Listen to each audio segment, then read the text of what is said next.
Bienvenue à tous dans ce nouvel épisode de Vivre heureux avec un TDAH. Aujourd'hui, on va parler d'un sujet qui me tient particulièrement à cœur, c'est celui de la créativité. Alors évidemment, quand on est neuroatypique, quelle difficulté que de structurer un projet. Alors je parle surtout dans le cadre du TDAH. Et évidemment, ce podcast s'adresse à tout le monde parce qu'il est souvent compliqué pour beaucoup de gens de déployer leur créativité. Alors aujourd'hui, on va parler déjà du projet. Combien d'entre vous ont 15 projets créatifs en cours?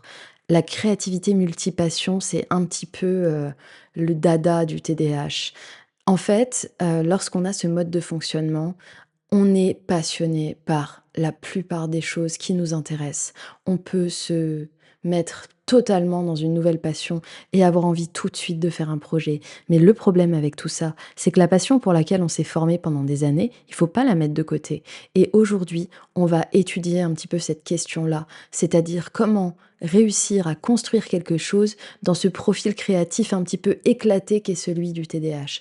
Alors, me concernant, il y a plusieurs domaines qui m'intéressent. Il y a la musique, qui est un petit peu mon premier amour créatif, le cinéma, une sorte de passion qui m'habite et me donne envie de me dépasser, m'oublier dans des rôles, des écrits, les cascades, ma formation inattendue. Alors pendant quelques temps, sur une année, je me suis formée à la cascade à Paris et j'ai adoré ça, vraiment de faire des fausses scènes de combat, c'était passionnant. Et tout le reste, ces autres projets qui m'attirent et le fameux syndrome de je veux tout faire à la fois. Alors, le piège avec cette multicréativité TDAH, c'est l'éparpillement. Pourquoi je commence tout et je ne finis rien?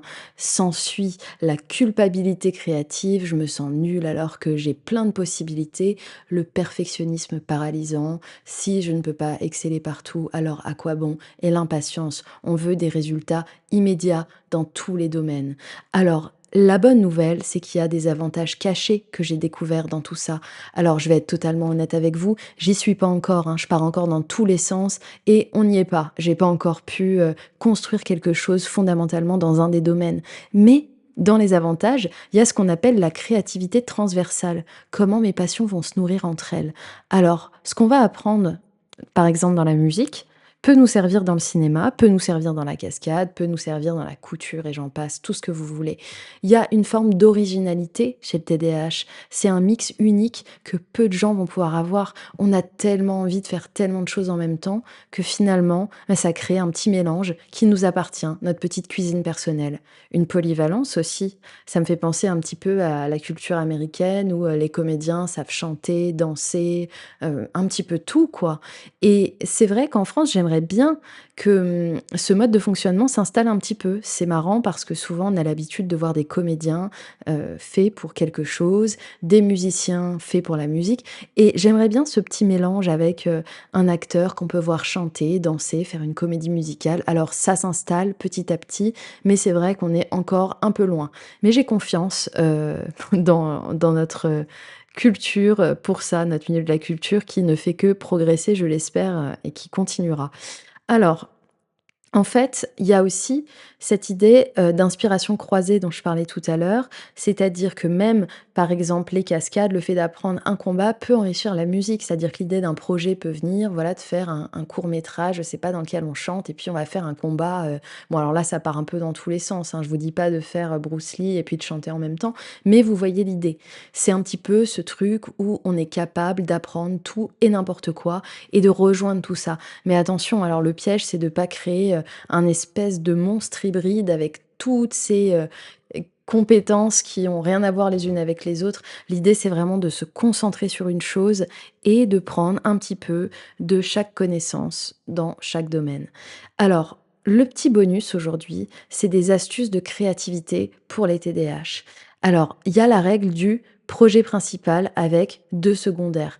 Par exemple, vous vous dites: «OK, cette année, j'apprends le théâtre, donc je m'inscris à un cours de théâtre et mes 2 projets secondaires, c'est que je fais un peu de musique et que je sais pas, j'écris un roman à côté». Ça vous permet de pas laisser les autres activités, mais vous concentrer quand même sur un projet principal, dans le but de construire quand même quelque chose. Ensuite, il y a la fameuse méthode Pomodoro. Alors cette méthode, je l'ai essayée, mais j'avoue que je ne mets pas de chrono dans mon cas.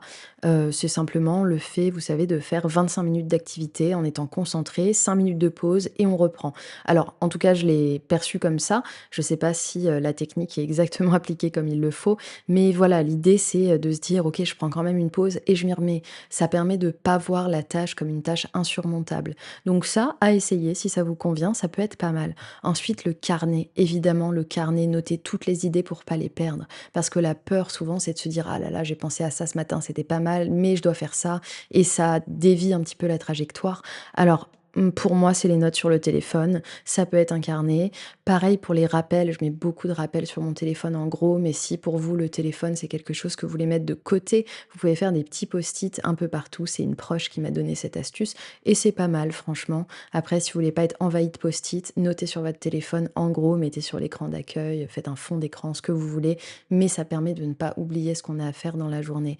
Ensuite, se mettre, un petit peu des objectifs qui créent de la pression positive, c'est-à-dire, si j'ai pas fini telle chose demain, bah, du coup, je vais pas pouvoir aller au bout de ce truc. Ça permet de se dire: «OK, il y a quand même une limite de temps et même si c'est artificiel, s'il y a pas réellement de pression, cette pression peut déclencher le sentiment d'urgence» et comme je le disais dans le premier épisode, c'est ce sentiment qui nous permet d'être efficace la plupart du temps.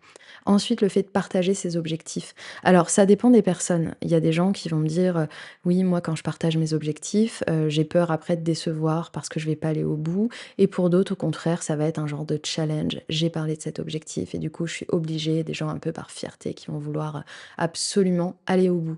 Et ensuite, évidemment, bah, la rotation des projets, c'est-à-dire que vous alternez selon l'humeur, selon votre énergie, mais toujours célébrer les petites victoires créatives, c'est tellement important et je sais comme ça vous demande des efforts.